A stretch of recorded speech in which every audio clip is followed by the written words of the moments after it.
आज से डेली आपकी जो है क्लासेस ज्योग्राफी की चलेंगी और मैं आपकी ज्योग्राफी की क्लास लूंगा। बिल्कुल, गुड इवनिंग, बहुत बढ़िया, जल्दी सब लोग जुड़ जाइए, वेरी गुड। तो हम लोग विदाउट वेस्टिंग टाइम अपना हम लोग बात करते हैं कि हम लोग आज क्या करने वाले हैं, कैसे करेंगे। और ज्योग्राफी का आपको प्लानर मिला होगा, ज्योग्राफी में आपने देखा होगा कि आपकी क्लासेस कैसे लगी हुई हैं। यहां पर हम लोग ऑलमोस्ट 55 से 56 लेक्चर्स लेंगे, मतलब कि एक अच्छा समय हमने लिया है जहां पर हम लोग ज्योग्राफी को कवर करेंगे। यहां पर जो ज्योग्राफी कवर होगी वो इस चीज को फोकस करते हुए कवर होगी कि आपका 2023 में प्रीलिम्स है, उस पेपर को आप कैसे निकालें। तो सभी लोग जितने लोग हैं जुड़ जाइए। Good evening to all, good evening to all. बहुत सारे आप लोग जुड़े हुए हैं तो मैं सबके मैसेज तो नहीं पढ़ पाऊंगा, लेकिन बीच बीच में आप लोग को जरूर मैं यहां पर आपके साथ सारी चीजें शेयर करूंगा।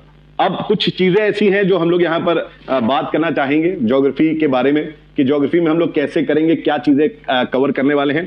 तो मैं आपको बेसिकली यहां बता दे रहा हूं, मैं आपको यहां बेसिकली बता दे रहा हूं कुछ चीजें आज जो हम लोग स्टार्ट करने जा रहे हैं। उसमें विदाउट वेस्टिंग टाइम हम लोग बड़ा ही इंटरेस्टिंग तरीके से, बहुत ही अच्छी तरीके से हम लोग समझने वाले हैं कि ज्योग्राफी कैसे कवर होगी। तो ज्योग्राफी में जैसे आप सब जानते हैं, ज्योग्राफी की इंपॉर्टेंस के बारे में अगर हम लोग बात करें तो ज्योग्राफी प्रीलिम्स में आपका बहुत इंपॉर्टेंट है। प्रीलिम्स में आपके लगभग जिस ज्योग्राफी को आप समझते हैं उस ज्योग्राफी से 8 से 10 क्वेश्चन आते हैं, और जिस ज्योग्राफी को आप लेक्चर खत्म होने के बाद समझेंगे वहां से आपको 18 से 20 क्वेश्चन मिलेंगे। ठीक है, तो ज्योग्राफी बहुत ही इंपॉर्टेंट है from your prelims point of view, आपके प्रीलिम्स के पॉइंट ऑफ व्यू से इट इज वेरी इंपॉर्टेंट। दूसरी चीज, मेंस में अगर आप ज्योग्राफी को देखेंगे तो मेंस में ये जीएस पेपर 1 में भी आपकी मदद करता है। जीएस पेपर 1 में अराउंड आपके 100 मार्क्स डायरेक्टली ज्योग्राफी से आते हैं, और कभी कभी 110 नंबर भी आ जाते हैं। 110 marks also comes from your geography. ठीक है, तो ये चीज आपको समझनी है पहली। ठीक, दूसरा याद रखिएगा, जीएस पेपर 3 जो होता है उसमें भी 60 to 70 मार्क्स जो हैं वो आपके ज्योग्राफी से ही आते हैं। जैसे कि इस बार 2022 में क्वेश्चन आया क्लाउड बर्स्ट के ऊपर। तो क्लाउड बर्स्ट बेसिकली क्या है? क्लाउड बर्स्ट आप डिजास्टर मैनेजमेंट में भी पढ़ते हैं, क्लाउड बर्स्ट जो है वो आप ज्योग्राफी में भी पढ़ते हैं। ऐसे ही जो लैंडस्लाइड है, लैंडस्लाइड आप यहां पर ज्योग्राफी में भी पढ़ते हैं और लैंडस्लाइड को आप डिजास्टर मैनेजमेंट में भी पढ़ते हैं। अर्थक्वेक, वोल्केनिज्म, ये सब आप डिजास्टर मैनेजमेंट की जो चीज है वो ज्योग्राफी में पढ़ते हैं। प्लस एनवायरमेंट एंड इकोलॉजी के भी बहुत सारे सेक्शंस ऐसे हैं जो कि ज्योग्राफी में ही कवर होते हैं। तो ज्योग्राफी आपका बहुत ही स्ट्रांग, बहुत ही इंपॉर्टेंट सब्जेक्ट है। जहां तक बात करेंगे आप इंटरनेशनल रिलेशंस की, तो इंटरनेशनल रिलेशंस में अगर आपको कमांड रखनी है तो आपको ज्योग्राफी और ज्योग्राफिकल लोकेशंस के बारे में मालूम होना चाहिए। आपको वहां के जियोफिजिकल फिनोमेना के बारे में मालूम होना चाहिए, तो आपको ये समझ में आएगा कि क्यों जो इंटरनेशनल रिलेशंस में इतने इश्यूज चल रहे हैं वो किस वजह से हैं। तो आपके पीछे के रीजंस को भी यू विल अंडरस्टैंड। ठीक है, तो आज आप लोग की क्लासेस होंगी और आप लोग की क्लासेस बहुत ही अच्छी होने वाली है। मैं ब्राइटनेस कॉन्ट्रास्ट कम कर रहा हूं, डोंट वरी अबाउट इट। ठीक है, ब्रॉडकास्ट आपकी ये हम कंटेंट ये कम कर रहे हैं, डोंट वरी, वो सारी टेक्निकल चीजें सही हो जाएंगी आपकी। ज्योग्राफी से डर लगता है, चलिए आज कोशिश करेंगे कि ज्योग्राफी से आपको डर ना लगे। ठीक है, और यहां पर जो हम लोग ज्योग्राफी को कवर करने वाले हैं, ये मैं आपको बता दे रहा हूं कि हम लोग जब बात करेंगे ज्योग्राफी की तो ज्योग्राफी को कैसे हम लोग कवर करने वाले हैं। ये आपका बहुत ही important subject, it is very very important, बहुत ज्यादा इंपॉर्टेंट है। और यहां पर हम लोग जो चीजें यहां पर देखने वाले हैं, यहां पर हम लोग जो चीजें करने वाले हैं वो हम लोग इस तरीके से करने वाले हैं कि यहां पर हम लोग एक हमारा है क्या, वर्ल्ड ज्योग्राफी। ठीक है, एक हम लोग का होता है वर्ल्ड ज्योग्राफी, वर्ल्ड ज्योग्राफी आपका रहता है, और एक हम लोग करते हैं इंडियन ज्योग्राफी में बात, एक करते हैं हम लोग इंडियन ज्योग्राफी में बात। ठीक है, तो यहां पर जो हम लोग कवर करने वाले हैं, यहां पर सबसे पहले हम लोग जो कवर करेंगे वो वर्ल्ड ज्योग्राफी को कवर करेंगे। और वर्ल्ड ज्योग्राफी में एक्चुअली वर्ल्ड ज्योग्राफी हम लोग बोलते हैं, वैसे बोलना चाहिए फिजिकल ज्योग्राफी। तो यहां सबसे पहली यूनिट जो हम लोग की रहेगी वो फिजिकल ज्योग्राफी की रहेगी। ठीक है, यहां पर हम लोग जो सबसे पहले कवर करेंगे वो फिजिकल ज्योग्राफी में हम लोग चीजों को कवर करेंगे। ठीक है, फिजिकल ज्योग्राफी जिसको आप भौतिक भूगोल भी बोलते हैं, we will cover physical geography first. Physical geography में जो हम लोग फोकस करेंगे वो हम लोग फोकस करेंगे जियोमॉर्फोलॉजी में पहले। ठीक है, हम लोग बात करेंगे जियोमॉर्फोलॉजी की। अब आप कहेंगे सर जियोमॉर्फोलॉजी क्या होता है, ये भी बता दिया थोड़ा सा। तो यार जियोमॉर्फोलॉजी में भी थोड़ा सा बात कर लेते हैं। देखिए यहां पर लिखा हुआ एक वर्ड है जियो, है ना, एक वर्ड है जियो। जियो मीन्स होता है अर्थ, है ना। जियो का मतलब क्या होता है, जियो का मतलब जो है, जियो का मतलब क्या होता है, जियो का मतलब होता है अर्थ। आप कहेंगे ठीक है सर, अर्थ तो समझ गए हम, लेकिन मॉर्फोलॉजी का क्या होता है। तो ये मॉर्फ लिखा हुआ है, मॉर्फ, मॉर्फ का मतलब होता है क्या, मॉर्फ का मतलब होता है relief feature. It is what, it is relief feature, मतलब कि इन्हें बोलते हैं हम स्थल रूप हिंदी में, है ना, और इंग्लिश में बोलते हैं व्हाट, फीचर्स या लैंड फॉर्म्स बोलते हैं, है ना। और लॉजी जो है, लॉजी, लॉजी आया है एक वर्ड से विच इज लोगस। लॉजी आया है कैसे, लोगस से, which means to study, which means to study. ठीक है, तो यहां पर जब हम बात करते हैं जियोमॉर्फोलॉजी की, तो बेसिकली जियोमॉर्फोलॉजी किसकी बात करें? जियोमॉर्फोलॉजी में we are studying, it is to study the relief features of the earth. ठीक है, तो जियोमॉर्फोलॉजी का मतलब होता है जो आपके लैंड सरफेस पे जो लैंडस्केप है उसको पढ़ना। अब आप बोलेंगे सर लैंड सरफेस पे कौन सा लैंडस्केप है? भाई आप देख रहे हैं ना, हिमालय है ना, रॉकी माउंटेन्स है, एंडी माउंटेन्स है, स्विट्जरलैंड चले जा रहे हो वहां माउंटेन है, विंध्य में जाओगे तो विंध्य में अलग किस्म के माउंटेन्स हैं। ये क्या है? लैंडस्केप है। फिर आप देखते हैं कई जगह पे आपको वॉल्केनिक माउंटेन्स मिलते हैं, वो भी एक फीचर है। बहुत जगह पे आप देखते हैं रिवर वैलीज मिलती हैं, वो भी एक फीचर है। तो जो इतने सारे फीचर्स हमारे लैंड सरफेस में हैं, इसको कहां पढ़ोगे? इसको पढ़ोगे जियोमॉर्फोलॉजी में। इसको हम लोग कहां पढ़ेंगे? इसको जियोमॉर्फोलॉजी में पढ़ेंगे। ठीक है, इसके बाद हम लोग किसके बारे में बात करेंगे? इसके बाद हम लोग बात करेंगे क्लाइमेटोलॉजी की। इसके बाद हम लोग किसकी बात करेंगे?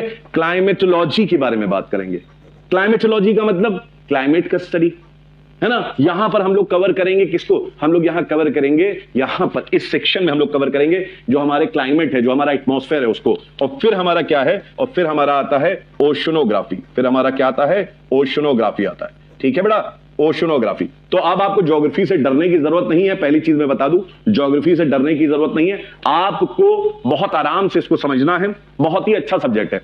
और ये किस तरीके का सब्जेक्ट है आपको मालूम है? जैसे आप स्विमिंग करते हैं, व्हेन यू लर्न स्विमिंग और व्हेन यू लर्न साइकिलिंग, तो एक बार साइकिलिंग चलाना आ गया, एक बार स्विमिंग करना आ गया, तो फिर आप मरते दम तक नहीं भूलते हैं, चाहे आप जितनी आपकी एज हो जाए। आप साइकिलिंग कर लेंगे, आप स्विमिंग कर लेंगे। So it is very technical in nature. तो आप अगर ज्योग्राफी, जो आपका जीएस का ज्योग्राफी है, ये इतना ईजी है और इसका टेक्निकल शब्द जो है वो बस टेक्निकल नाम के लिए है। It is very very easy. और ज्योग्राफी आपको बड़ा ही इंटरेस्टिंग लगेगा। मैं आपको बता रहा हूं, इस 56 लेक्चर 55 56 लेक्चर्स के बाद ज्योग्राफी आपको बड़ा ही इंटरेस्टिंग लगने वाला है। मैं बताऊं क्यों?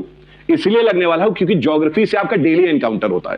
कोई ऐसा सब्जेक्ट नहीं है जिससे आपका हो सके डेली एनकाउंटर हो, लेकिन ज्योग्राफी एक ऐसा सब्जेक्ट है जिससे आपका डेली एनकाउंटर होता है। जैसे ही आप अपने घर से अपनी छत भी जाते हैं या बाहर निकलते हैं, तो आपका क्लाइमेट के साथ एनकाउंटर होता है। आप रोड पे चलते हैं तो, या आप सॉइल पे चलते हैं तो आपका जियोमॉर्फोलॉजी के साथ कनेक्ट बनता है। ठीक है, और कहीं आप अगर बीचेस में रहते हैं, आप समुद्र में जा रहे हैं, ओशन में जा रहे हैं, तो आपका वहां पर भी कनेक्ट बन रहा है। तो ये याद रखिएगा कि ज्योग्राफी जो है ये डेली बेसिस पे आपको मिलेगी, ये डेली बेसिस पे मिलेगी। इट इज इसीलिए बहुत इंटरेस्टिंग है। तो आपको जो भी आपके दिमाग में डाउट है कि ज्योग्राफी बहुत टफ होता है, बिलीव करिए बहुत ही इंटरेस्टिंग और बहुत ही सरल सब्जेक्ट होता है। ठीक है, और ये मैं पूरी कोशिश करूंगा कि आप लोग को मैं जो पढ़ा रहा हूं वो एक एक चीज आपको समझ में आए। ठीक है, ये याद रखिएगा।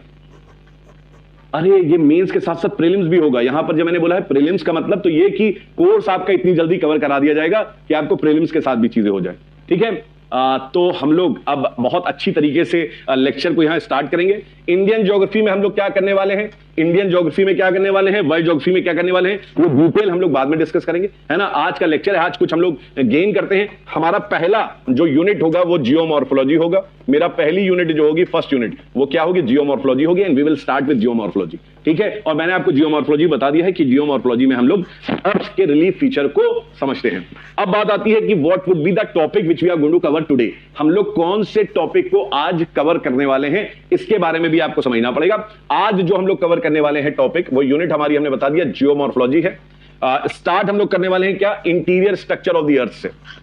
आज हम लोग जो बात करने वाले हैं वो इंटीरियर स्ट्रक्चर ऑफ द अर्थ से बात करने वाले हैं। यहां पर आपको क्या करना है, यहां पर आपको मेरे साथ नोट्स बनाते आप चल सकते हैं, है ना, या आप कुछ बुक्स को भी यहां पर अपने साथ कवर कर सकते हैं। बुक्स अगर आप पूछेंगे कि सर मैं कौन सी बुक्स रिकमेंड करूं आपको, ठीक है, तो मैं आपको बुक्स रिकमेंड कर रहा हूं। बस आप वही बुक अगर मेरे नोट्स के साथ पढ़ते चलेंगे चैप्टर बाय चैप्टर, तो आपकी सारी चीजें क्लियर हो जाएगी। जैसे कि हम लोग को बुक्स कौन सी कवर करनी है, हमें बुक करनी है कवर एनसीईआरटी। ठीक है, हमें बुक कौन सी कवर करनी है, हमें एनसीईआरटी कवर करनी है। अब आप बोलेंगे सर एनसीईआरटी 6 से कवर करनी है या हम 11th की पढ़े या 9th से पढ़े, कहां से पढ़े, ये एक प्रश्न रहता है। देखो, अगर तुम खुद तैयारी कर रहे हो, मतलब तुम मुझसे नहीं पढ़ रहे होते, तो मैं तुमसे कहता है यार 6 से पढ़ो, क्योंकि बहुत बेसिक है, वहां से तुम्हारे फाउंडेशन स्ट्रांग होंगे। लेकिन आप यहां पढ़ रहे हैं, आप यहां किस लिए पढ़ रहे हैं? आप इसीलिए तो पढ़ रहे हैं कि आपका टाइम बचे और आप कम टाइम पे ज्यादा तैयारी कर पाएं और पूरी आपकी एनसीईआरटी कवर हो जाए, है ना। तो आपको बुक क्या लेके चलनी है, एनसीईआरटी लेके चलनी है। वो भी आज जो हम लोग टॉपिक कवर करेंगे वो आपको उस बुक्स में मिलेगा जिस बुक को मैं बता रहा हूं। 11th क्लास की आपकी बुक आती है, कौन सी आती है आपकी? Fundamentals of physical geography. ठीक है, तो फंडामेंटल्स ऑफ फिजिकल ज्योग्राफी जो है ये आपको बुक लेनी है एनसीईआरटी की। एनसीईआरटी 11th क्लास जो होती है, सीबीएसई बोर्ड के बच्चों की 11th क्लास की जो बुक आती है उसको एनसीईआरटी बोलते हैं। ये हिंदी इंग्लिश दोनों में मिलती है। फंडामेंटल्स ऑफ फिजिकल ज्योग्राफी आपको पढ़नी है ना। इसमें एक चैप्टर आपको मिलेगा इंटीरियर स्ट्रक्चर ऑफ द अर्थ। इसमें एक चैप्टर मिलेगा आपको इंटीरियर स्ट्रक्चर ऑफ द अर्थ। वो चैप्टर आपको पढ़ लेना है। इसमें से जो मैं पढ़ा रहा हूं वही चैप्टर इसमें पढ़ लेना है। बाकी अगर मेरे साथ नोट्स बनाते चलोगे तो वो तो वेल एंड गुड है ना, या आपको नोट्स बाद में मिलेंगे तो आप उससे भी देख सकते हैं। तो हम लोग अपना जो है चैप्टर आज का स्टार्ट करते हैं। हमारा चैप्टर है, our first chapter is interior structure of the earth. तो हम लोग अपना फर्स्ट चैप्टर जो करने जा रहे हैं that is interior structure of the earth. ठीक है, आज हम लोग जो बात करने जा रहे हैं वो इंटीरियर स्ट्रक्चर ऑफ द अर्थ के बारे में बात करने जा रहे हैं। अब एक चीज याद रखिएगा लेक्चर में, क्योंकि ये मेरा पहला लेक्चर है तो कुछ चीजें मैं आपको बता दे रहा हूं। मेरी क्लासेस जो होंगी वो ज्यादातर ऐसी क्लासेस होंगी जो ऑफलाइन क्लासेस होती है। पीपीटी बेस्ड मेरी क्लासेस कम होंगी, मेरी क्लासेस हैंड रिटन ज्यादा होंगी। ठीक है, यहां पर हम लोग डायरेक्ट नोट्स लिखेंगे, डायरेक्ट नोट्स को करेंगे, क्योंकि एग्जाम में जब आप लिखते हैं मेंस आंसर राइटिंग, तो मेंस आंसर राइटिंग में यार एक चीज हम सब जानते हैं कि मेंस आंसर राइटिंग में वहां पर पीपीटी काम नहीं आई। वहां पर क्या काम आते हैं? आपके डायग्राम्स काम आते हैं जो आप यहां पर प्रैक्टिस करते हैं। ठीक है, और ज्योग्राफी का मतलब है फिगर्स। अगर ज्योग्राफी में आप फिगर बनाते हैं तो आपका 1 से 1.5 मार्क आपको ज्यादा मिलता है। 1 से 1.5 marks you get extra on your answers. ठीक है, इसलिए आपको ज्योग्राफी में मैथ बनाने ही होते हैं। ठीक है, ठीक, चलिए अब क्योंकि कुछ लोग चाह रहे हैं कि मैं इंट्रोडक्शन भी अपना दे दूं, तो let me introduce my self. कुछ लोग मुझे जानते होंगे, कुछ लोग नहीं जानते हैं। तो मेरा नाम है Himanshu Thapa. My name is Himanshu Thapa and I have been teaching. तो स्टार्ट करते हैं। छोटा सा इंट्रोडक्शन हो गया, आप लोगों ने बता दिया है ना, सबको आपने बात हो गई हमारी इंटीरियर स्ट्रक्चर ऑफ द अर्थ। अब यहां पर जो टॉपिक है ये टॉपिक जियोमॉर्फोलॉजी के अगेंस्ट चला जाता है। पहले आप कहेंगे सर क्यों जियोमॉर्फोलॉजी के अगेंस्ट जा रहा है? यार एक तरफ मैंने कहा कि हम लोग बात करने वाले हैं जियोमॉर्फोलॉजी में उन लैंड फॉर्म्स के बारे में, उन आकृतियों के बारे में, उन लैंडस्केप्स के बारे में जो अर्थ के ऊपर हैं। लेकिन आज टॉपिक हमारा क्या है? अर्थ के नीचे वाली चीज। तो सबसे पहली चीज तो यह है कि हम इंटीरियर स्ट्रक्चर ऑफ द अर्थ पढ़ क्यों रहे हैं? सर हमें तो जियोलॉजी पढ़नी नहीं है, तो सर जियोलॉजी का है। आप तो सर हमें ज्योग्राफी पढ़ा रहे हैं, तो प्लीज आप ज्योग्राफी पे रहिए। तो भैया ऐसा है कि एनसीईआरटी में दिया हुआ है और ये सभी स्टैंडर्ड बुक्स में दिया हुआ है, इसका मतलब कुछ तो इसका रेलिवेंस होगा। क्या रेलिवेंस है ना, क्या इसका रेलिवेंस है? तो इसका रेलिवेंस मैं आपको बताता हूं क्या। आप जो भी आज देख रहे हैं अपने अर्थ सरफेस पे, जैसे हिमालय है ना, जैसे एंडीज माउंटेन, रॉकी माउंटेन्स, या आप बहुत सारे जो वॉल्केनिक माउंटेन्स देख रहे हैं, या बहुत सारे आप प्लेटूज जो देख रहे हैं, वो सब जो है वो सब बना कैसे है? वो सब बना है हमारे अर्थ के नीचे कुछ ऐसी हलचल हो रही है, कुछ ऐसा आप कह सकते हैं एक्टिविटीज हो रही हैं जो कि हमारे अर्थ सरफेस को इंपैक्ट कर रही हैं। ठीक है, तो यहां पर इंटीरियर स्ट्रक्चर ऑफ द अर्थ जो हम पढ़ रहे हैं इसलिए पढ़ रहे हैं क्योंकि इसकी वजह से हमें समझ में आएगा कि हमारे अर्थ सरफेस के ऊपर जो अलग अलग लैंडफॉर्म्स है वो लैंडफॉर्म्स बने कैसे हैं, हमारे अर्थ पे जो चीजें हो रही हैं, एक्टिविटीज हो रही हैं, वो हो क्यों रही हैं। इसके लिए हमें समझना जरूरी है हमारा interior structure of the earth. तो विदाउट वेस्टिंग अगर मैं आपको यहां पर बताऊं, सबसे पहली चीज ठीक है कि इस टॉपिक का रेलेवेंस क्या है आपके एग्जाम पॉइंट ऑफ व्यू से। ठीक है, तो हर टॉपिक में आपको एक चीज समझनी है कि इसका रेलेवेंस क्या है। ठीक है, so this is the first topic. इसका रेलेवेंस अगर मैं बात करूं किसके बारे में? प्रीलिम्स के बारे में। ठीक है, इसके बात करूं अगर मैं प्रीलिम्स के बारे में, तो इसका रेलेवेंस जो है वो कितना है? वो कहेंगे हम हाई है ना, हम इसको कहेंगे हाई है, इसका रेलेवेंस हाई, राइट। इसका रेलेवेंस मेंस में कितना है? मेंस में इसका कितना है? तो it is very high. Mains में इसका रेलेवेंस बहुत ज्यादा है। अब आप बोलेंगे सर मेंस में यहां से ज्यादा क्वेश्चंस तो मिलते नहीं है। देखो रेलेवेंस इसलिए बहुत ज्यादा इंपॉर्टेंट है क्योंकि यहीं से अगर आप इस चैप्टर को समझ पाए तभी आप समझ पाएंगे प्लेट टेक्टोनिक थ्योरी को, तभी आप समझ पाएंगे वोल्केनिज्म को, तभी आप समझ पाएंगे फोल्डेड माउंटेन्स को। ठीक है, तभी आप समझ पाएंगे जो सर्कम पैसिफिक रिंग है हमारी वो कैसे बनी है। तो मतलब बहुत सारी चीजें जो हैं आप इस चैप्टर की वजह से समझ सकते हो, तभी मेंस में अपना अच्छा आंसर लिख सकते हैं। ठीक है, तो इसका रेलेवेंस बहुत ज्यादा। तो हम लोग हर टॉपिक से पहले उसके रेलेवेंस को समझेंगे, है ना। प्रीलिम्स में क्वेश्चन आते हैं, रेगुलर आते हैं, लेकिन डायरेक्ट क्वेश्चन कम आते हैं, तो आपका घुमा फिरा के क्वेश्चन पूछाता है, तो इसका रेलेवेंस लेकिन वहां हाई। ठीक है, अब हम लोग बात करते हैं इंटीरियर स्ट्रक्चर ऑफ द अर्थ की। सबसे पहले हम लोग देखेंगे यहां पर ओल्ड व्यूज हम लोग देखेंगे यहां पर about interior structure of the अर्थ। हम यहां पर पुराने विचारों को देखेंगे। अगर पुराने विचारों के बारे में हम लोग बात करें, तो यहां पर इसको 3 लेयर में बांटा था। देयर वर 3 लेयर्स, 3 परतें जिसको बोलते हैं, there were 3 layers. Basically, right. और वो 3 लेयर्स क्या थी? वो 3 लेयर्स क्या थी? तो यहां पर जो टॉपमोस्ट लेयर थी, टॉपमोस्ट लेयर, उस लेयर को we called it what? We said it is sial. हमने इसको नाम दिया, ये हमारा ओल्ड पर्सपेक्टिव है, दिस इज नाउ ऑब्सोलीट, ये आज का काम नहीं है, लेकिन आपको मालूम होना चाहिए। इसको हमने क्या बोला? इसको हमने बोला सियाल। तो जो सबसे ऊपरी लेयर हमारी, जो सबसे टॉप मोस्ट लेयर है, उसको हमने बोला सियाल, ठीक है। और यहां पर जब हम बात करते हैं सियाल, जब बात करते हैं सियाल की, तो सियाल के बारे में आपको कुछ समझना पड़ेगा। सियाल मतलब होता है सिलिका प्लस एल्यूमिनियम, ठीक है। तो यहां पर जो SI है, यहां पर जो SI है, SI का मतलब होता है क्या? SI का मतलब होता है सिलिका, ठीक है। SI का मतलब क्या है? सिलिका। और यहां पर Al का मतलब क्या होता है? Al का मतलब होता है एल्यूमिनियम, ठीक है। क्या होता है? एल्यूमिनियम होता है। तो बेसिकली क्या है? बेसिकली पहले लोग, जो पुराने लोग थे, वो मानते थे कि ये हल्का, ये दिस इज वेरी लाइट, ठीक है, इसकी डेंसिटी कम होती है। ये लाइटर वेट वाला जो पार्ट है, लाइटर वेट वाला जो पार्ट है, उसको उन्होंने बोला क्या? इन्होंने बोला कि this is silicates of aluminium, है ना। क्या बोला? यहां पर इसको बोला कि ये सिलिका प्लस एल्यूमिनियम से बना है, इसलिए इसको नाम क्या दे दिया गया? इसको नाम दे दिया गया सियाल। समझ रहे हैं आप बात? यहां पर इसको नाम दे दिया गया सियाल, और बोला गया कि इसकी डेंसिटी कम है। इसकी क्या कम है? डेंसिटी कम है। डेंसिटी जो है इसकी, वो कम है। इसकी डेंसिटी कम मानी गई, है ना। डेंसिटी इसकी बोली गई कि बहुत ज्यादा नहीं है, इट इज वेरी लाइट। इसकी डेंसिटी कम है, इट इज वेरी लाइट। और लाइट होगा, डेंसिटी कम होगी, तभी ये तैरेगा, तभी ये क्या होगा? फ्लोट करेगा, राइट। तो बोला क्या गया कि ये जो है यहां पर, ये बोला गया कि it is actually floating, it is actually floating. कहा गया सियाल जो है ये फ्लोट कर रहा है। तो आप कहेंगे सर फ्लोट कर रहा है तो किसी चीज के ऊपर कर रहा होगा, कोई, जैसे बोट फ्लोट करती है, जैसे बोट हमारी नाव जो होती है, शिप हमारी फ्लोट करती है, वैसे ही ये भी फ्लोट कर रहा है। तो ये फ्लोट किसके ऊपर कर रहा है? तो यहां पर आपने कहा सर ये फ्लोट कर रहा है स्टीमा के ऊपर। किसके ऊपर?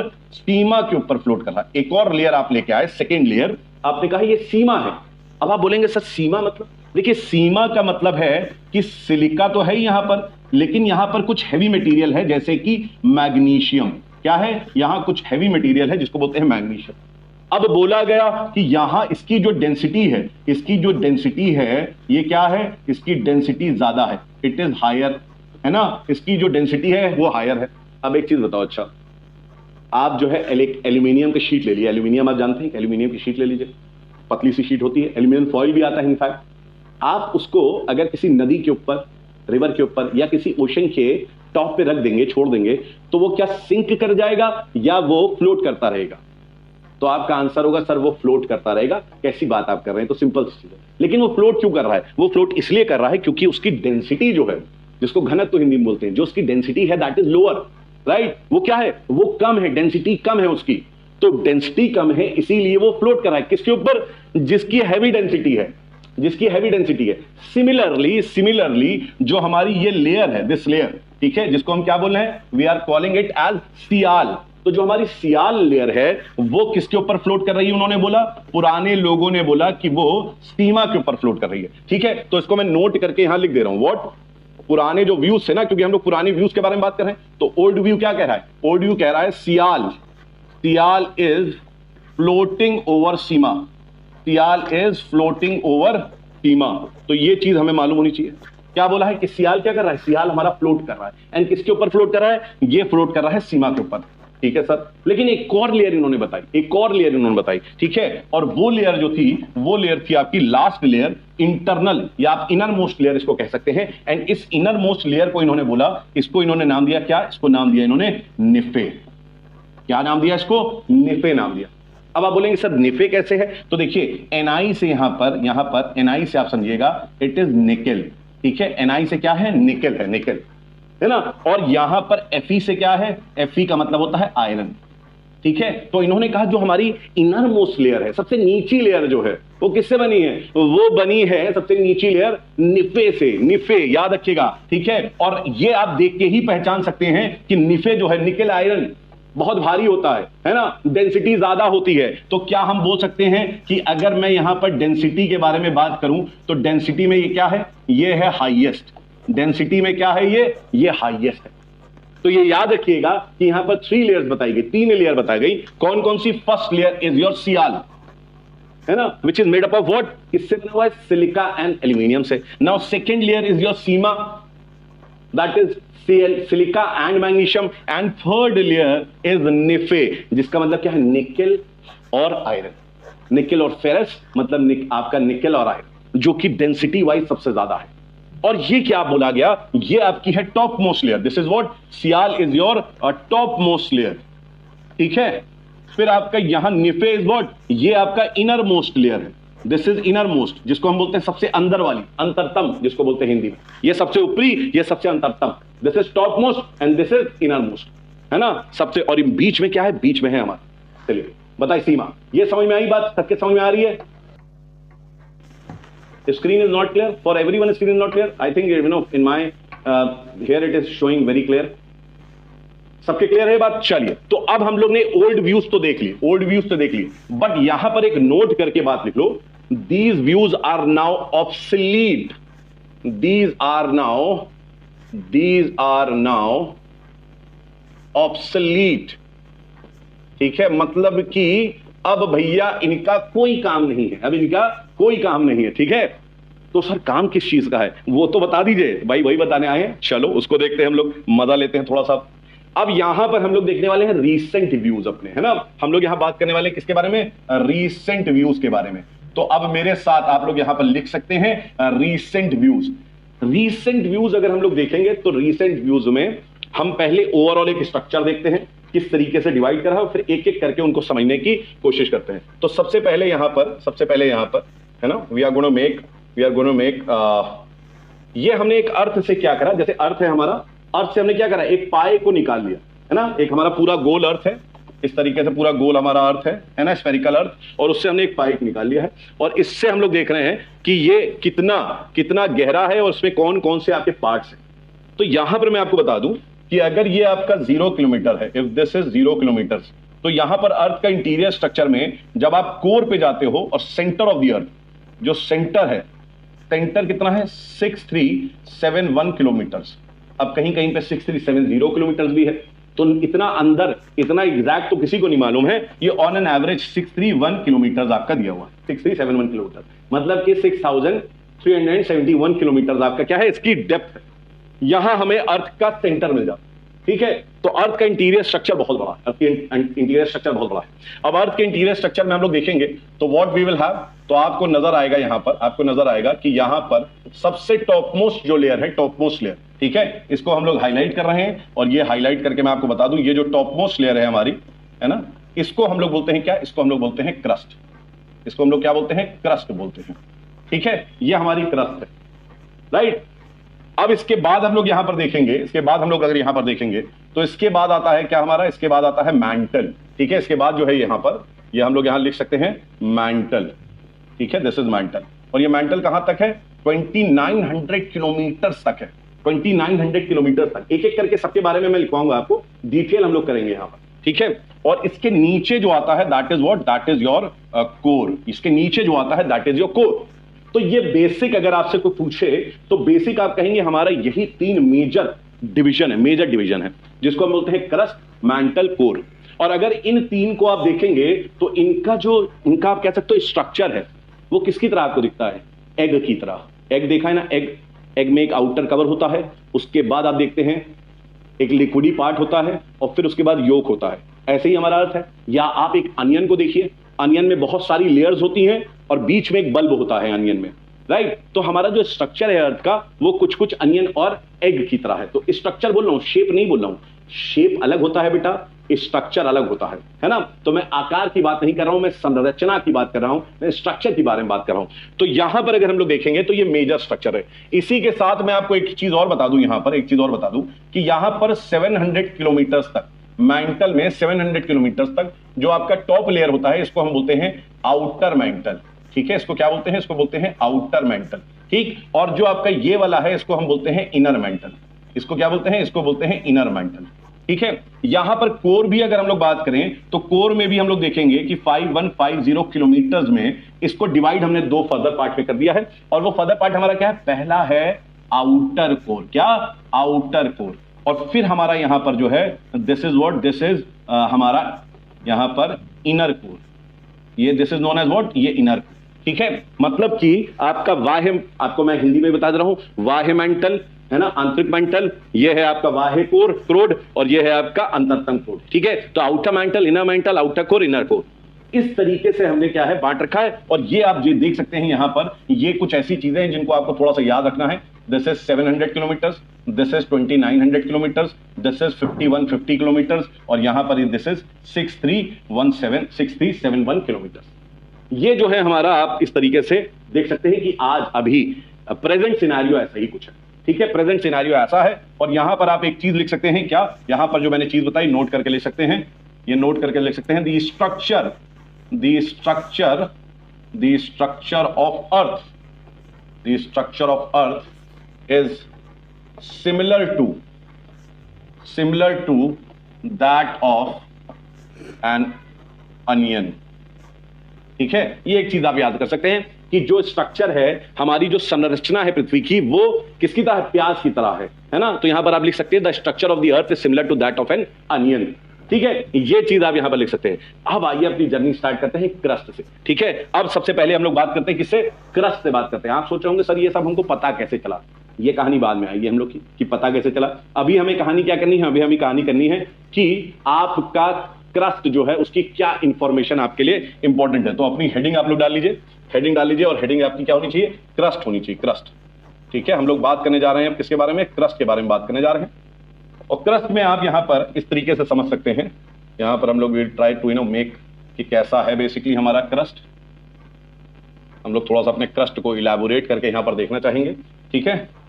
इस तरीके से हम लोग यहां पर बना रहे हैं अपने इंटरनल स्ट्रक्चर को। तो यहां पर आप देखेंगे दिस इज वाटर, ये हमारा वाटर है, ठीक है, ये वाटर, दिस इज वाटर, है ना। और यहां पर हम इधर आएंगे, इसको डिवाइड करेंगे, वाटर का कुछ पार्ट छोड़ के इस तरीके से इसको हैंडल करेंगे हम। यहां पर इसको हाईलाइट कर लो सब लोग, जितने लोग हो सब लोग इसको हाईलाइट कर लो, क्योंकि ये जो आपका है it is representing what, it is representing oceanic crust. ये क्रस्ट का एक पार्ट है जिसको हम बोलते हैं ओशियानिक क्रस्ट, महासागरीय क्रस्ट हिंदी में बोलते हैं, ओशियानिक क्रस्ट बोलते हैं, ठीक है। एंड ये जो आप देख रहे हैं, ये portion, this portion is your continental crust. ये पोर्शन जो हमारा है, ये पोर्शन क्या है, this portion is continental crust.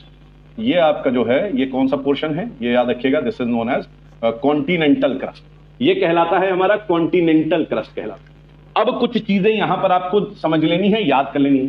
पहली चीज तो एक बेसिक आपको चीज याद करनी है कि कॉन्टिनेंट जो है वो ओशन के नीचे नहीं है, ओशन और कॉन्टिनेंट बगल बगल हैं।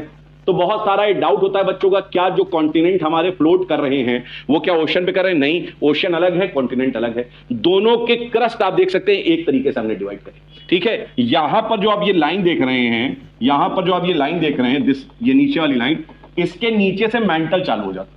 इसके नीचे बेसिकली क्या है, इसके नीचे आपका मैंटल है। हम लोग देखेंगे मैंटल से भी, मैंटल के भी कई पार्ट्स है, लेकिन इसके नीचे मोटा मोटा मैंटल आता है।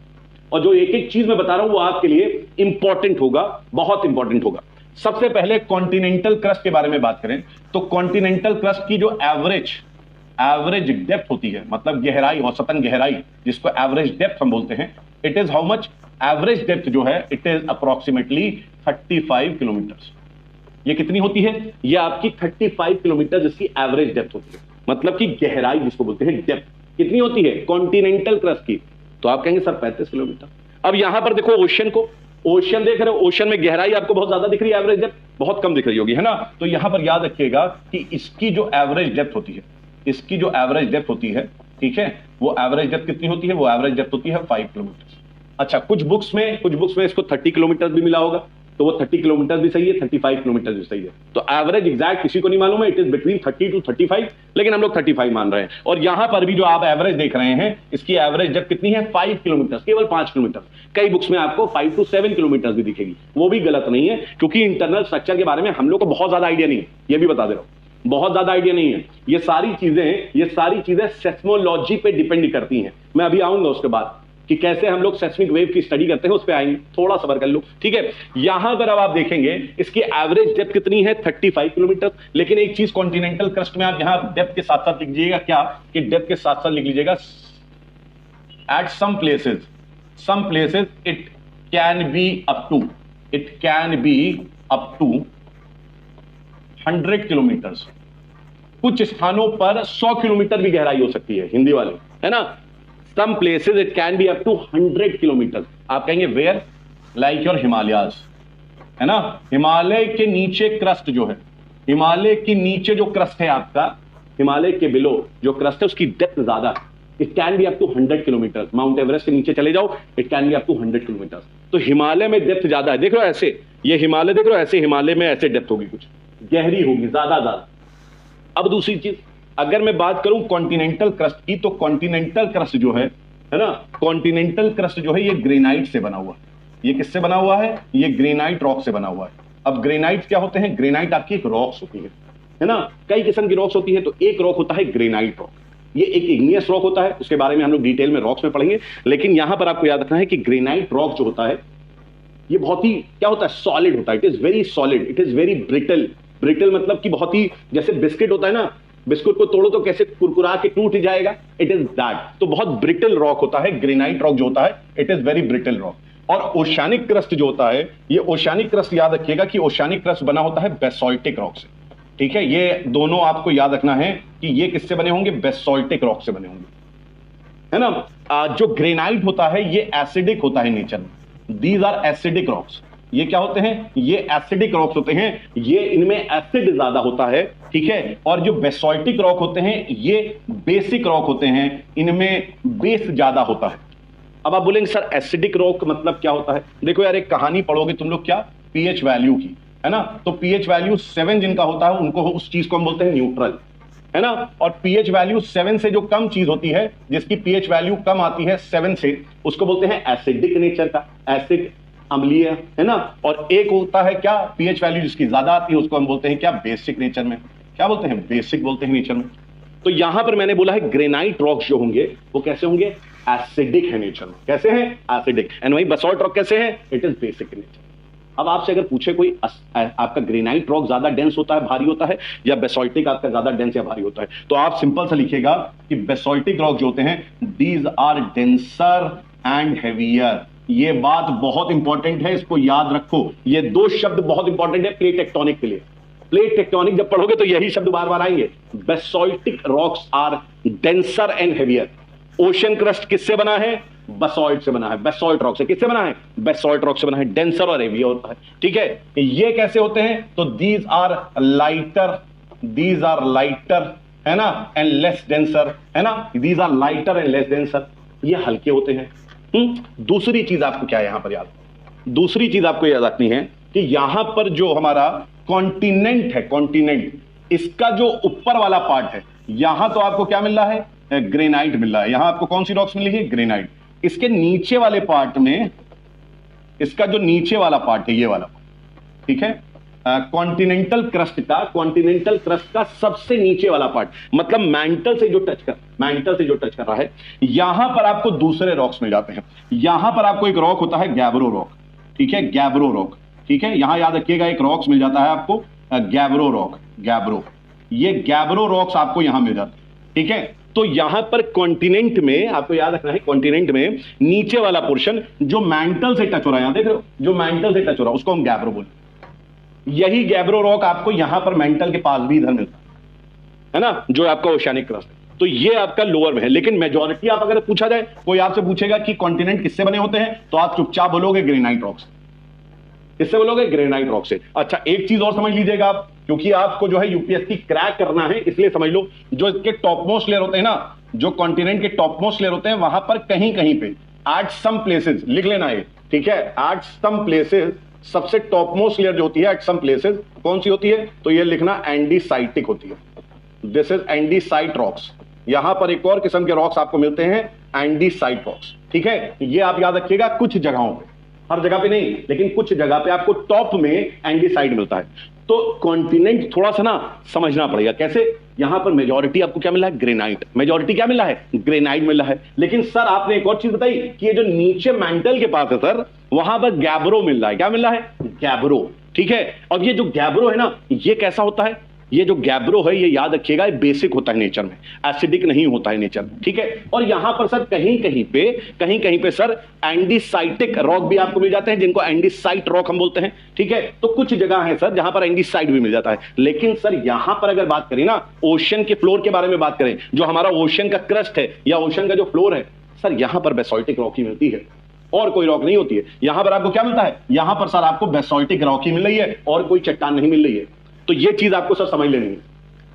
क्लियर है इतनी बात सबके? बताइए, जितना मैं पढ़ा रहा हूं इतनी चीज समझ में आ रही है? बताइए मुझे आप। मेरी जितनी मैंने चीज बताई उतनी समझ में आ रही है आपको? तो मैं फिर आगे बढ़ूं। It is mafic in nature. ये क्या होता है? मैफिक रॉक है। ये मैफिक रॉक्स की तरह है, ये मैफिक रॉक होता है, मैफिक। तो आप बोलेंगे सर मैफिक रॉक क्या होता है? आपके दिमाग में चलेगा सर आप ये क्या है शब्द आप ले आए, एक और आप ले आए शब्द मैफिक। भैया मैफिक कुछ नहीं है, बहुत ही आसान है।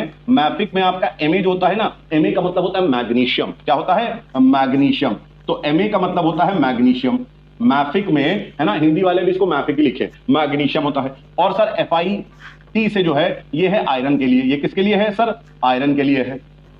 तो जो बेसोल्टिक रॉक्स हैं, बेसोल्टिक रॉक या ओशन फ्लोर जो है, ये मैफिक है नेचर में। यहां पर मैग्नीशियम मिलेगा आपको और सर आयरन मिलेगा।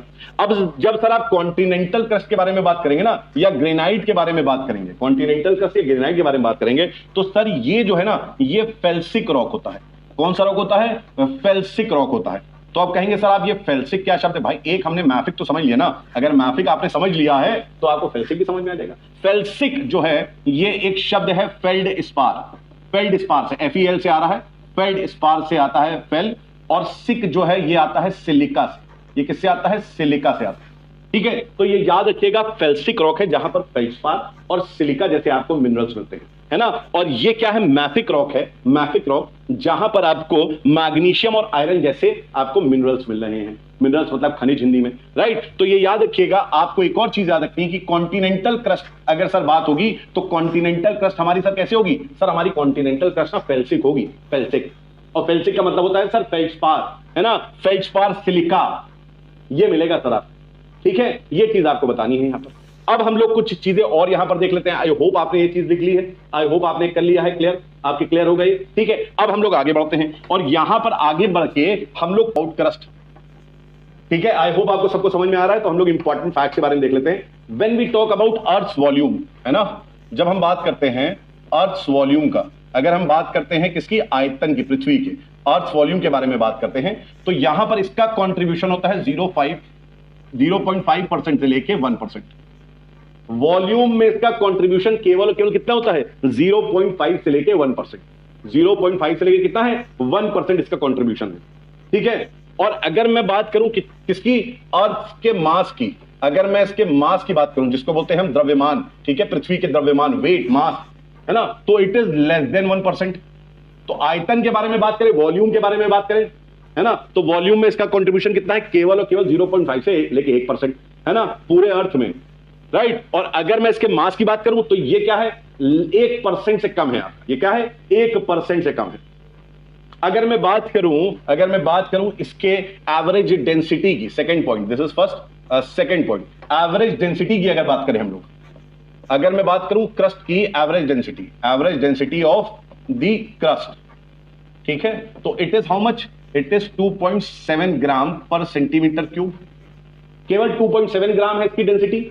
इसकी डेंसिटी कितनी है? केवल 2.7 ग्राम है ना। तो इसकी डेंसिटी बहुत ज्यादा नहीं है, इसकी डेंसिटी बहुत ज्यादा नहीं है। वहीं आप ओवरऑल अर्थ की बात करते हो अगर, है ना, ओवरऑल अर्थ डेंसिटी मतलब कि पूरी पृथ्वी की घनत्व की बात करोगे, ओवरऑल अर्थ डेंसिटी पूरी पृथ्वी की, तो ये 5.51 ग्राम पर सेंटीमीटर क्यूब है। तो पूरे अर्थ की आप देखेंगे तो बहुत ज्यादा डेंसिटी है, 5.51 ग्राम है। जबकि आप अगर क्रस्ट की देखोगे तो क्रस्ट बहुत लाइट है, 2.7 ग्राम पर सेंटीमीटर क्यूब इसकी क्या है? केवल और केवल इसकी आप कह सकते हैं डेंसिटी है। तो ये यार बहुत ही हल्का है, ये बहुत ही हल्का है हमारा, है ना। अब एक चीज आप याद रखिएगा, और वो क्या है कि यहां पर अगर हम लोग बात करें टेम्परेचर की, अगर हम लोग यहां बात करें टेम्परेचर की, ठीक है, तो आपको एक चीज और समझनी पड़ेगी, क्या? कि ये जो टेम्परेचर है, ये टेम्परेचर बड़ी तेजी के साथ नीचे गिरता है। जब हम टेम्परेचर की बात करते हैं तो टेम्परेचर मेंटल पहुंचते पहुंचते, ठीक है, ये आप लिख सकते हैं यहां पर कि टेम्परेचर reduces या decreases at a very fast rate fast rate while going inside the crust या inside the earth's crust। ठीक है, तो जो आपका यहां पर रेट है वो बहुत तेजी के साथ रिड्यूस करता है, बहुत स्पीड में रिड्यूस करता है। ठीक है, ये याद रखिएगा कि it is for every kilometre it is 30 degree centigrade.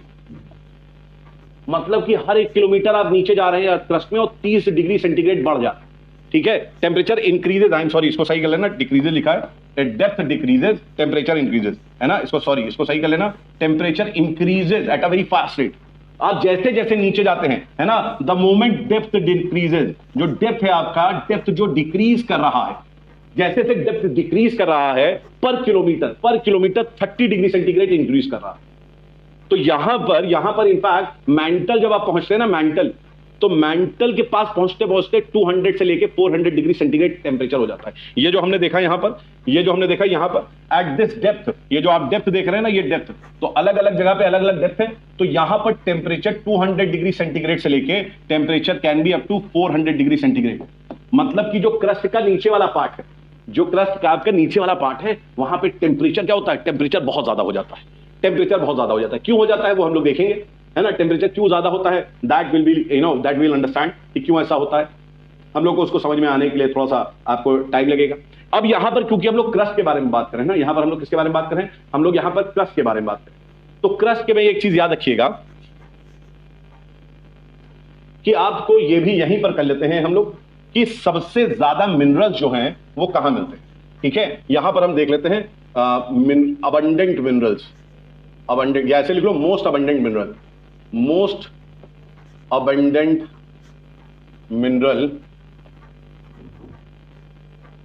Found on the crust, earth's crust. तो सबसे पहली चीज तो ये लिख लो हेडिंग में कि यहां पर हमको सबसे ज्यादा अर्थ क्रस्ट में कौन से खनिज मिल रहे हैं, है ना, सर्वाधिक खनिज कौन से मिल रहे हैं, मतलब मिनरल्स हमारे जो हैं वो मिनरल्स कौन कौन से हमें मैक्सिमम मिल रहे हैं अर्थ क्रस्ट में। तो इसको आपको याद करने के लिए ये चीज समझनी पड़ेगी, एक चीज समझनी पड़ेगी। यहां पर सबसे पहला आपका आएगा क्या, ऑक्सीजन। सबसे पहला क्या आएगा, ऑक्सीजन। नंबर सबसे ज्यादा ऑक्सीजन मिलता है, ऑक्सीजन का परसेंटेज बहुत ज्यादा है, 46.6% लगभग मिलता है क्रस्ट में। अर्थ क्रस्ट की बात कर रहा हूं बेटा, मैं पूरे अर्थ की बात नहीं कर रहा हूं, I am not talking about the whole earth, I am only talking about the crust part. Crust में if you see you will find 46.6% of the oxygen. ठीक है, इसके बाद you will have what, silicon यहां पर मिलता है, या जिसको आप सिलिका बोलते हैं, सिलिकॉन। ठीक है, विच इज SI, इसको हम रिप्रेजेंट करते हैं O से, इसको हम रिप्रेजेंट करते हैं SI से। इसका भी बहुत अच्छा परसेंटेज है, अराउंड 27.7%। ठीक है, इसका परसेंटेज बहुत ज्यादा है। थर्ड नंबर पे आप याद रखिएगा एल्यूमिनियम, क्रस्ट में आपको क्या मिलता है, एल्यूमिनियम। एल्यूमिनियम जो है that is around 8%, that is around what, 8%, ये अप्रोक्सीमेटली 8% है ना। और फोर्थ आपका क्या है, iron.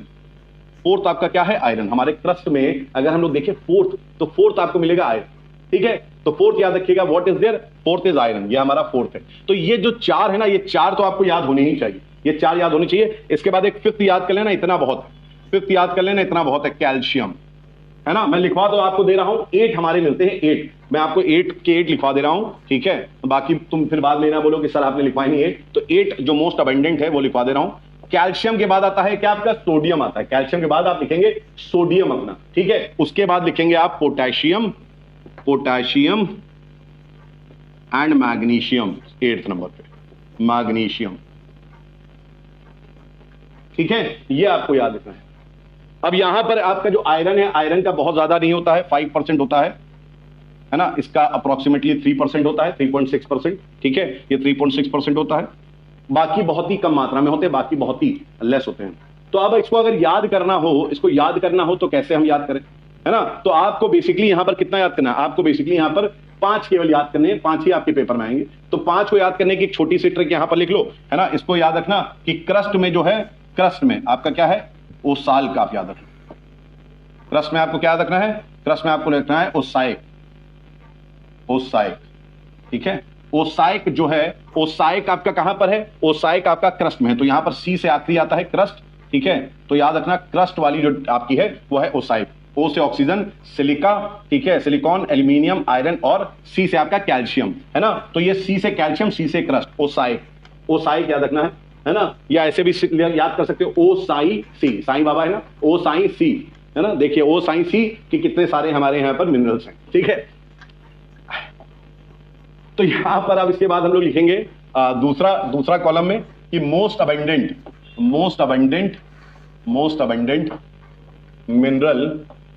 Minerals found on the entire earth, पूरे अर्थ में। अब क्रस्ट की बात नहीं हो रही, अब पूरे अर्थ में हम लोग बात कर रहे हैं, ठीक है। और पूरे अर्थ में अगर आपसे कोई बात करे तो आप लोग इसको बहुत अच्छी तरीके से याद कर सकते हैं, ठीक है। जैसे मैंने बताया आपको iOS, एंड्रॉइड तो आप जानते ही हैं, एंड्रॉइड तो जानते हैं, iOS प्लेटफॉर्म होता है ना। तो iOS जान रहे हो, पूरे पृथ्वी पर इस समय किसका रुतबा है, iOS का रुतबा है, राइट। तो इसी तरीके से याद कर लो, यहां पर सबसे पहले आपके पूरे अर्थ में जो सबसे ज्यादा आपको मिलता है दैट इज आयरन, याद रखिएगा। लगभग 34.5% जो है इट इज आयरन, ठीक है, ये याद रखिएगा। इसके बाद आपका क्या है, सेकंड नंबर पे it is oxygen. Second number पे हमारे अर्थ पे आपको क्या मिल रहा है, सबसे ज्यादा ऑक्सीजन मिल रहा है। और इसके बाद थर्ड नंबर पे इज योर सिलिकॉन, आपको क्या मिल रहा है, सिलिकॉन मिल रहा है। ये तीन आपको याद रखने हैं। और चौथा याद करना तो याद कर लेना मैग्नीशियम, चौथा याद करना है तो याद कर लेना मैग्नीशियम। बस इसका सीक्वेंस याद रखो यार, इसका सीक्वेंस, ये परसेंटेज याद करने की जरूरत नहीं है ना, इसके सीक्वेंस याद होने चाहिए आपको। तो एक मैंने बोला ओ साई सी या ओसाइक, ठीक है, और इसको आप लिख सकते हैं iOS, है ना, iOS। तो ये है जो आपके, ये आपको यहां पर याद रखना है, ये चीजें आपके लिए इंपॉर्टेंट है when I talk about crust. तो हमने क्रस्ट के बारे में सारी चीजें देख ली, क्रस्ट के बारे में हमने सारी चीजें देख ली। अब हम लोग थोड़ा सा आगे बढ़ते हैं, है ना। क्रस्ट में बस एक चीज और आपको यहां पर लिखनी है, क्या, कि crust is very solid and brittle. ये पॉइंट लिखवाना भूल गया था, ये मैंने बोला था लिखवाना भूल गया, तो ये लिख लो, ये मैंने बोला था लिखवाना भूल गया। Crust is very brittle and solid, ठीक है। Crust is very brittle and solid. Brittle मतलब होता है कुरकुरा और सॉलिड मतलब तो ठोस होता है ना। तो मतलब ये टूटेगा, ये बेंड नहीं होगा, फ्लेक्सिबल नहीं है। ब्रिटल मतलब होता है कि जो चीज आपकी मुड़ ना पाए, फ्लेक्सिबल ना हो, तो ये फ्लेक्सिबल नहीं है बहुत, क्रस्ट हमारा बहुत फ्लेक्सिबल नहीं है, ठीक है। ये चीज आपको याद रखनी है, ठीक। तो इसको लिख लो। अब हम लोग यहां पर आते हैं यार, क्रस्ट हमने कर लिया, यहां पर हमने क्रस्ट कर लिया, देखो ये हमने क्रस्ट कर लिया। अब क्रस्ट के बाद क्या आया, क्रस्ट के बाद हमारा है मैंटल, है ना। क्रस्ट के बाद है हमारा मैंटल, और मैंटल में भी हमने आउटर मैंटल कर रखा है, मैंटल में भी हमने यहां पर क्या कर रखा है, आउटर मैंटल कर। अब आपको मैं बताऊं कि मैंटल में भी बहुत सारी चीजें हैं जो हमें समझनी पड़ेगी।